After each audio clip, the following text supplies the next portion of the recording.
చూద్దాం. నకిలీ పాసు పుస్తకాలతో బ్యాంకులకు టోకరా వేశాడు ఘరానా మోసగాడు. 32 కోట్ల రూపాయల లోన్ తీసుకొని బ్యాంకును మోసం చేశాడు. కృష్ణా జిల్లా గుడివాడ ఆంధ్ర బ్యాంకులో ఈ ఉదంతం వెలుగు చూసింది. కోడూరు మండలం పోటుమీద గ్రామానికి చెందిన నిమ్మగడ్డ రామకృష్ణ 1181 సర్వే నెంబర్లో 567 ఎకరాల చేపల చెరువుపై బినామీ పేర్లు పెట్టి బ్యాంకు నుంచి 32 కోట్ల రూపాయల రుణం తీసుకున్నాడు.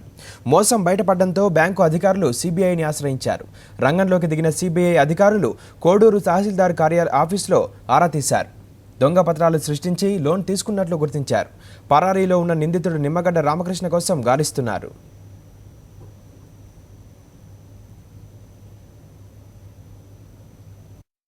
ఇదిగో ఎంఆర్ఓ గారు పిలిచారు ఆఫీస్ దగ్గరికి. పిలిస్తే మరి ఇట్లా 20 లక్షలు తీసుకున్నారని అన్నారు. మేము పాపం పుణ్యం ఎరగము. మేము ఇలా చేశారు, మరి ఏం చేయాలో మీరే సరి చేయండి. ఆ లోన్ మేము తీసుకోలేదు. మరి ఎవరు చేశారో ఎవరు తిన్నారో అసలు తెలుస్తులా. మేము అసలు బతకాలా చచ్చిపోవాలా అని అనిపిస్తుంది మాకు. అలా అట్లా ఏం చేశారో మరి ఏ ఊరోళ్ళు అయింది తెలవాల మాకు. మరి మా పొలం మీద లోన్ తీసేసారంటే మరి ఆ లోన్ ఏంటో మరి మాకైతే తెలీదు. ఎవరు తీసారో కూడా తెలియదు. మరి మమ్మల్ని పొద్దున్న ఎంఆర్ఓ గారు పిలిచారు.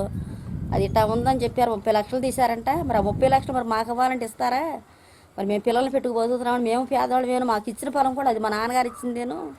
మరి మేము ఎట్టా బతకాలి ఏంటో మాకు మరి మీరు న్యాయం చేయండి.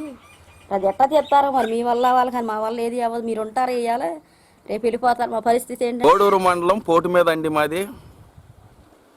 పోటు మీద మండలం అయితే మాకు 32 కోట్ల రూపాయలు డబ్బులు తీసుకున్నారంట మా పొలాల మీద.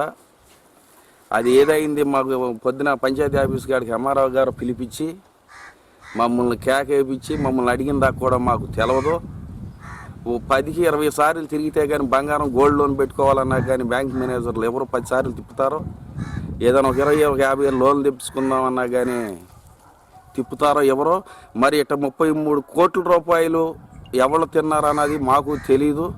చట్టప్రకారంగా మీరు ఏదన్నా చేసి మమ్మల్ని కూడా అంతా బయటపడేయాల్సిందిగా